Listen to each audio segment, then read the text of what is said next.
पिछले भाग में आप लोगों ने देखा कि नागलोक की तरह ही एक और लोक था जिसका नाम नागिस्तान था, जो नागलोक का दुश्मन था। नागिस्तान के नाग और नागिन के दो जुड़वा नागिनों ने जन्म लिया था। एक का नाम था विशाखा और एक का शलाखा, जो शक्ल सूरत से समान थी और उनका शरीर भी जुड़ा हुआ था। विशाखा बहुत ही शैतान थी, जबकि शलाखा उतनी ही शांत थी। नागिस्तान के नागराज अपनी बेटियों को ठीक करने के लिए शेषनाग की तपस्या करने चले जाते हैं और नागरानी ही दोनों नागिनों का ध्यान रखती हैं। अब देखिए आगे। शलाखा अपनी माँ को जोर से चिल्लाकर बुलाती है और नागरानी गुस्से से बाहर आती है। शलाखा, तुम कब अपनी आदतों से बाज आओगी? मैं तंग आ गई हूँ तुमसे।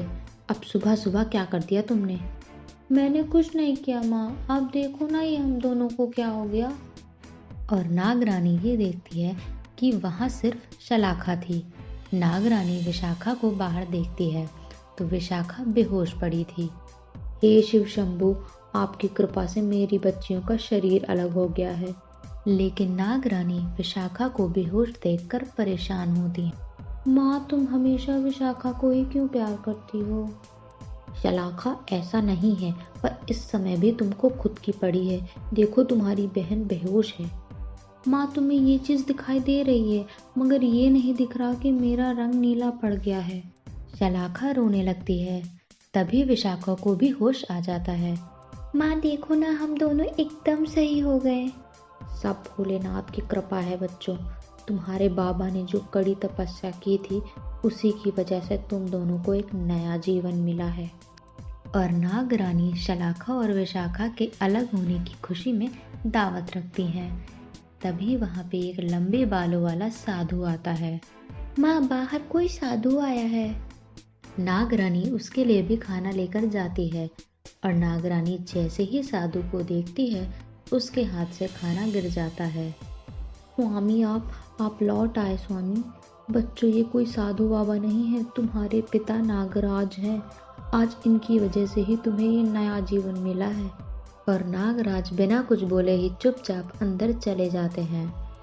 नागरानी बात करने की बहुत कोशिश करती हैं, लेकिन नागराज कुछ नहीं बोलते। और ऐसे ही कुछ दिन बीत जाते हैं। नागराज विशाखा और शलाखा को आपस में लड़ता देखते हैं। एक दिन शलाखा और विशाखा पानी भरने जाती हैं। हर बार ये हमको माँ से डांट खिला ही देती है, क्यों ना आज मैं इसे तंग करूं। और शलाखा देखती है कि पानी की एक बहुत तेज लहर आ रही थी। शलाखा को तैरना आता था, लेकिन विशाखा को तैरना नहीं आता था। इसीलिए शलाखा ने विशाखा की मटकी वापस पानी में डाल दी। तूने ऐसा क्यों किया? शलाखा की बच्ची, जरा तू रुक, मैं तुझे अब भी मजा चखाती हूँ।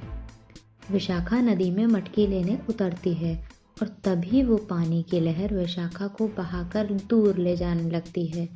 ये देख शलाखा बहुत तेज डर जाती है।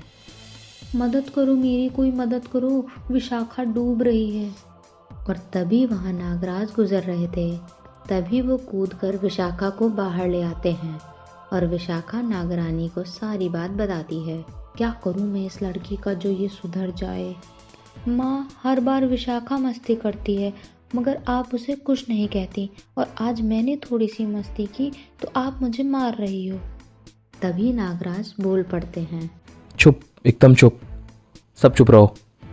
ये सब उसी भविष्यवाणी की वजह से हो रहा है। कौन सी भविष्यवाणी स्वामी? जब मैं वहाँ तपस्या कर रहा था तो एक भविष्यवाणी हुई थी। बोलो नागराज, तुम्हें क्या चाहिए? मैं तुम्हारी तपस्या से प्रसन्न हुआ। हे शेषनाग, मेरी आपसे विनती है, मेरी बच्चियों को अलग अलग जीवन प्रदान कर दीजिए। अवश्य नागराज, ये इच्छा तुम्हारी ज़रूर पूरी होगी, मगर मगर क्या शेषनाग?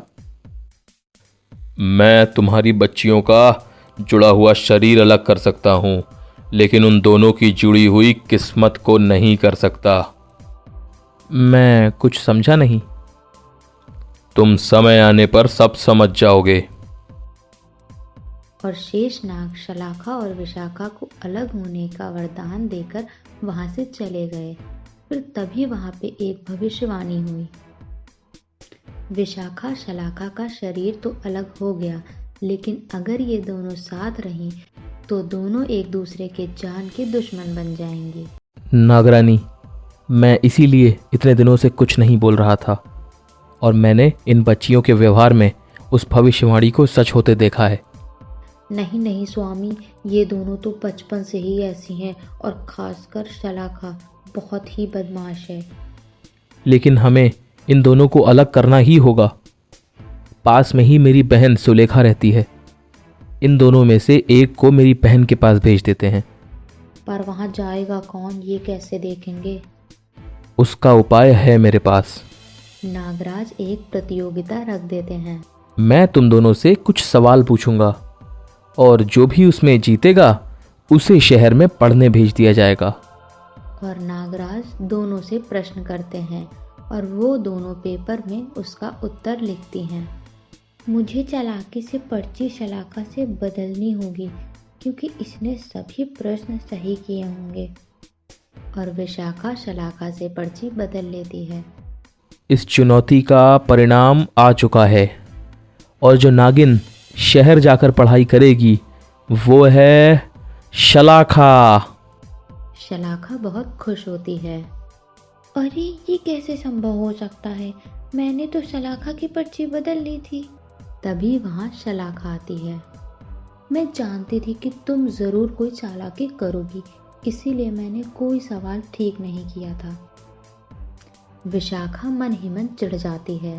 नागरानी और नागराज शलाखा को उसके बुआ के पास शहर भेज देते हैं और विशाखा वहीं गांव नागिस्तान में रह जाती है। समय बीतता गया, शलाखा बड़ी हो रही थी, लेकिन शलाखा का नीला रंग उसे बाकियों से बहुत अलग बनाता था। एक दिन शलाखा सुलेखा से कहती है, बुआ जी मुझे स्कूल नहीं जाना। स्कूल में सब मुझे नीली गाय बुलाकर चढ़ाते हैं क्योंकि मेरा रंग नीला है और मैं गाय जितनी सीधी हूँ। अरे नहीं बच्ची, तुम तो सबसे सुंदर हो।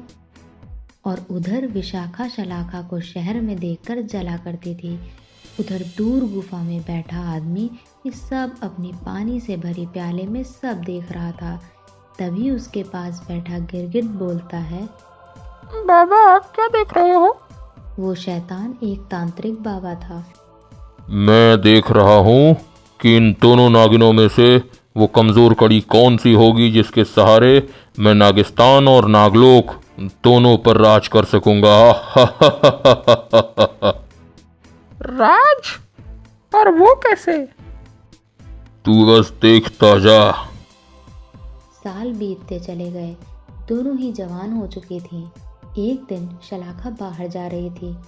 तभी उसका दुपट्टा किसी की बाइक में फंसकर फट गया और उसकी नीली सूरत सबके सामने आ गई। ये देख आसपास के लोग हंसने लगे। शलाखा ये सब सुनकर रोने लगती है। तभी एक लड़का पीछे से आता है और उसका चेहरा कपड़े से ढक देता है। ठीक हैं आप? शलाखा रो रही थी। लड़का शलाखा का हाथ पकड़कर साइड में ले जाता है। कौन हो तुम? मेरा नाम मेहर है, मैं आपको घर छोड़ दूं? और मेहर शलाखा को घर छोड़ देता है। अगले दिन शलाखा कॉलेज में जाती है तो सब उसको नीली गाय करके चिढ़ाने लगते हैं। शलाखा नीचे सर झुकाकर खड़ी होकर रो रही थी। फिर वो जब मुंह ऊपर उठाती है तो चौंक जाती है। सामने खड़ा लड़का वो कोई और नहीं, वही था जिसने कल शलाखा की मदद की थी। अरे ये तो मेहर है। अब देखिए आगे की कहानी में मेहर शलाखा की जिंदगी में क्या मोड़ लेकर आएगा।